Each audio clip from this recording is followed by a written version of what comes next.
हर साल दिवाली की रिलीजेस पे सबकी नज़र होती है और हमारा भी बहुत बड़ा एक्साइटमेंट था कि इस साल दिवाली पे थिएट्रिकल रिलीजेस कौन सी होगी। और इसमें 3 बड़ी रिलीजेस हुई है इस साल।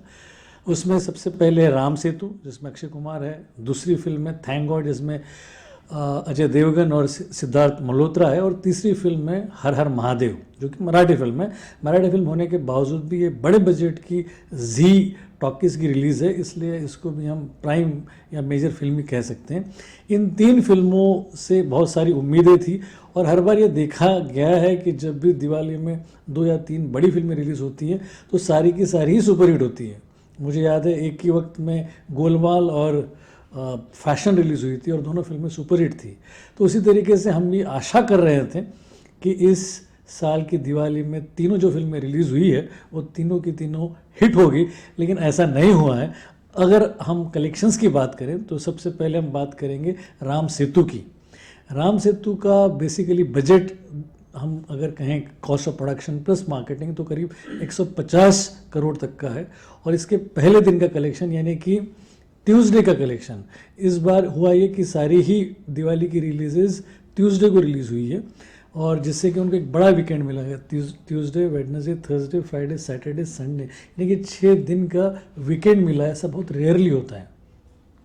तो इस ट्यूसडे को जो राम सेतु रिलीज़ हुई जिसका approximately cost of production 140 crore है, उसका पहले दिन का कलेक्शन है 15.25 करोड़।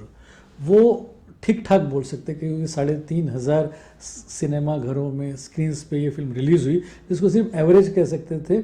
लेकिन कोशिश ये थी या आशाएं ये थी कि वेडनेसडे को ये बढ़ेगा, लेकिन ये वेडनेसडे को बढ़ा नहीं बल्कि ड्रॉप हुआ और उसका कलेक्शन था वेडनेसडे का 11.4 करोड़। अब थर्सडे को ये फिर ड्रॉप हुआ, ये आया 7.8 करोड़ पे। और 3 दिन का, पहले 3 दिन का अगर हम कलेक्शन देखें राम सेतु का ट्यूसडे, वेडनेसडे, थर्सडे का, तो वो है 34.45 करोड़, जो कि कंसिडरेबल है लेकिन सुपर हिट वाला कलेक्शन नहीं है। इस कलेक्शन से ज़्यादा कलेक्शन की उम्मीद थी। उसका सिंपल सा रीज़न ये है कि बहुत सारे क्रिटिक्स को फिल्म पसंद नहीं आई।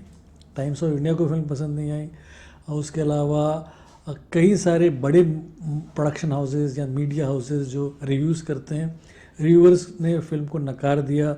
उसके अलावा जो वर्ड ऑफ माउथ है वो भी बहुत ज़्यादा पॉजिटिव नहीं है। इसके कारण मुझे लगता है कि ये फिल्म एवरेज ही फिल्म करेगी। इस फिल्म के अलावा जो दूसरी फिल्म रही है वो है थैंक गॉड। अब ये थैंक गॉड का एक्साइटमेंट तो था बड़ा, इसका बजट भी करीब 100 करोड़ तक का बजट है, cost of production plus marketing.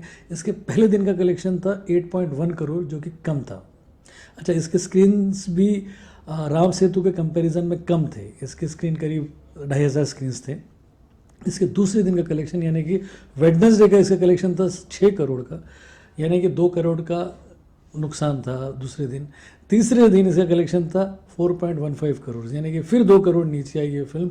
और पहले 3 दिन का अगर हम देखें ट्यूसडे, वेडनेसडे, थर्सडे, तो इसका कलेक्शन था 18.25 करोड़ जो कि बिलो एक्सपेक्टेशंस है। तो मैं ये कहूँगा कि दोनों मेजर हिंदी रिलीजेज जो इस साल की बड़ी रिलीजेज होने वाली थी उनके कलेक्शन से मुझे नहीं लगता कि इनको हम सुपरहिट कहेंगे।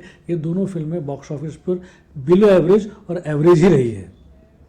इन 2 फिल्मों के अलावा जो तीसरी मेजर फिल्म रही वो है हर हर महादेव, जिसमें शरद केलकर और सुबोध भावे हैं। और फिल्म की से काफ़ी उम्मीदें थी क्योंकि शिवाजी महाराज से जुड़ी हुई कोई भी फिल्म अगर मराठी में बनती है तो वो सुपर हिट ही होती हैं। और ये जो कि जी की फिल्म है, दिवाली का रिलीज़ है, बड़े बजट की फिल्म है, प्रमोशन काफ़ी तगड़ा था। इसके फर्स्ट लुक में राज ठाकरे आए थे, काफ़ी पॉलिटिशियंस ने इसको सपोर्ट किया था इस फिल्म को।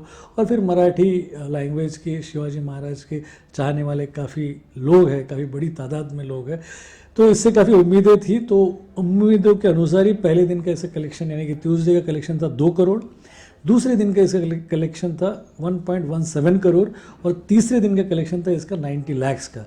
3 दिन का अगर हम हर हर महादेव का कलेक्शन देखें तो वो है 4 करोड़ 7 लाख, यानी कि करीब 4 करोड़ का कलेक्शन अगर हम देखते हैं इस मराठी फिल्म का तो वो अच्छा कलेक्शन है। इसको हम हिट कह सकते हैं, ये सुपर हिट होने के पूरे चांसेस हैं।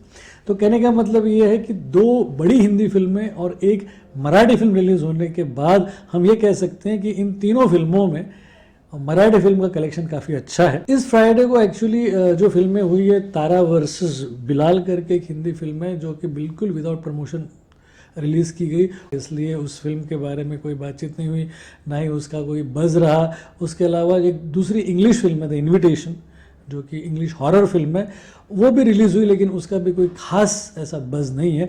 इस वक्त जो हवा चल रही है वो राम सेतु और थैंक गॉड की हवा चल रही है।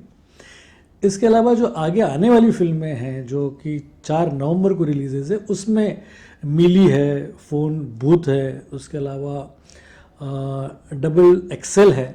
तो ये 3 बड़ी फिल्में हैं। उसके अलावा एक मराठी फिल्म है मन कस्तूरी रे। ये 4 फिल्में हैं जो 4 नवंबर को रिलीज़ होगी। इस वक्त ये हम कह सकते हैं कि दिवाली के लिए जिस तरीके से आशाएं लगाए हुए थे हम फिल्मों को लेकर कि वो फिल्में हिट होगी, वैसी दिवाली इस बार नहीं रही है। दुर्भाग्यवश फिल्में नहीं चल पाई है। OTT पे फिल्में ऑलरेडी कंपटीशन दे रही है थिएट्रिकल फिल्मों को लेकर, लेकिन ऐसे में जब दिवाली की बड़ी रिलीजेस में भी थिएट्रिकली वो सक्सेसफुल नहीं होती है तो ये बहुत बड़ा क्वेश्चन मार्क लेकर आता है। तो आज जिस तरीके से मैंने आपको इस वीक में रिलीज़ होने वाली सारी फिल्मों के कलेक्शंस बताए, वैसे ही हर वीक में मैं आपसे मुलाकात करूंगा जहां पर मैं आपको बताऊंगा कि किस फिल्म का क्या कलेक्शन है। तो मिलते रहेंगे अगले वीक में फिर नई फिल्मों के नए कलेक्शन के साथ। तब तक के लिए शब्बा खैर।